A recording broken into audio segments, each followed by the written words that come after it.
Waheguru Ji Ka Khalsa, Waheguru Ji Ki Fateh. Welcome to this segment of Coach Gurbani's a-sabad-a-day. We continue with our recitation from Asa Kabir Jio. The recitation today speaks of the limitations of our innate nature and how do we change it.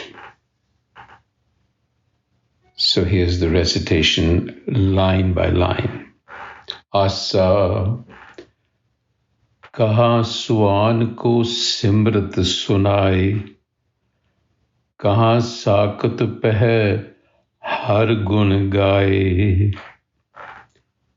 How can you recite the sacred texts to a dog? In other words, you can't.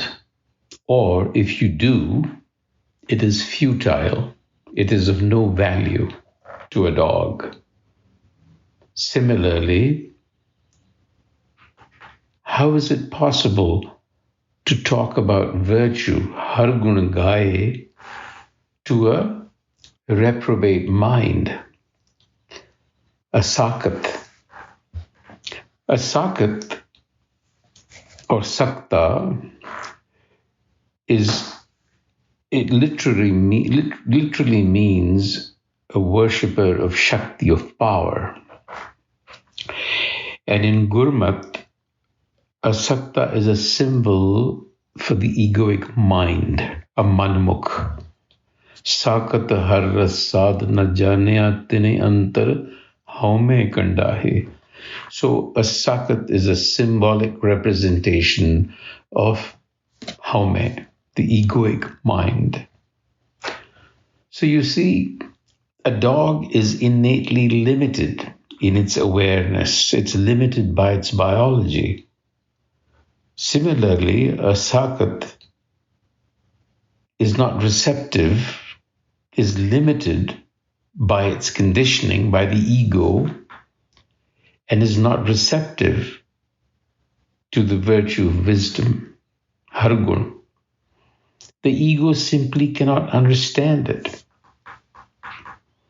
So the point that Kabirji is making here is that it is futile trying to impart spiritual wisdom to the unreceptive. The mind must be made receptive first.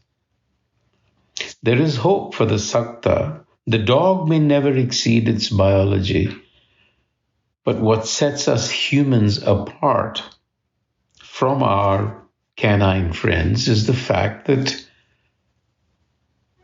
we may be biologically limited, we may be limited but our hopes and ideas are boundless. We can think and imagine. So the central idea is Ram, Ram, Ram, Rame, Rame Rahiye.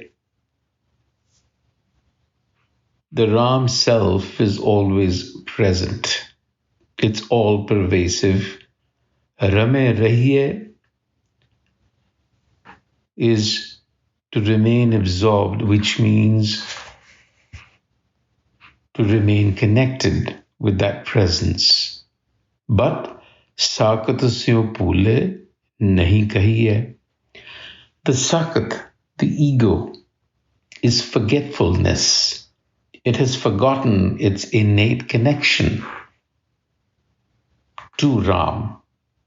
It does not discern. It cannot discern. Nahi kahiye. Because the ego has veiled the Ram.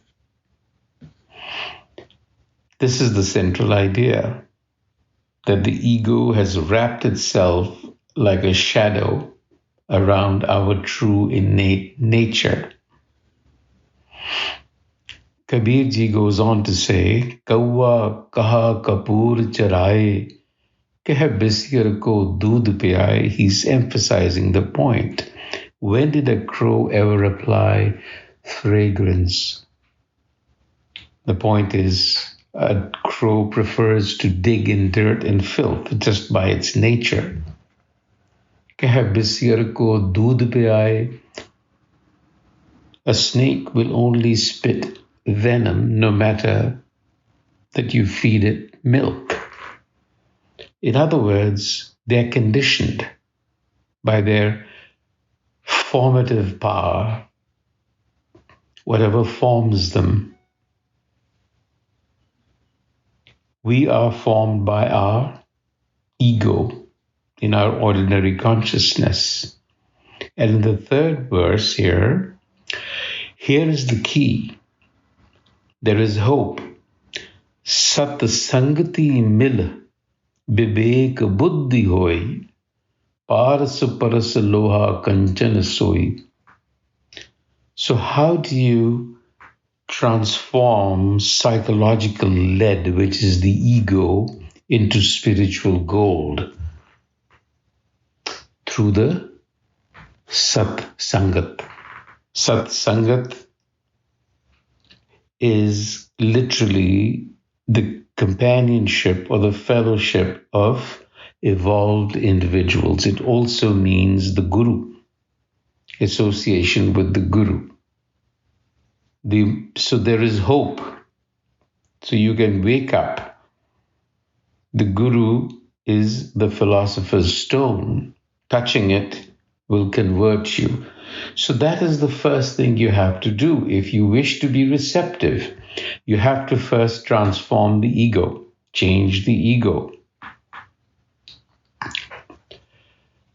Because Kaha Suan sab kare karaya, jo tur likhya so karm kamaya. Again, it's a matter of conditioning.